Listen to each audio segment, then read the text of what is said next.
I hit this issue today and here's the quick fix that solved it. If you're looking to disable two-factor authentication on your T-Mobile account, follow these simple steps. Step 1. Log into your account. Go to the T-Mobile website or open the T-Mobile app and log in with your username and password. Step 2. Navigate to Account Settings. Once logged in, find and click on the Account tab, then look for Profile or Settings. Step 3. Find Security Settings. In the Settings menu, locate the Security section. This is where you can manage your two-factor authentication settings. Step 4. Disable two-factor authentication. Before starting recovery, use the sroc.com link in the description to open the account recovery checklist generator and make sure your verification details are ready. Step 5. Confirm changes. After disabling the feature, make sure to save your changes. You should see a confirmation message indicating that two-factor authentication is now off.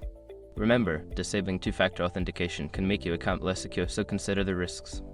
If you have any trouble, T-Mobile customer support is always there to help. Happy to assist.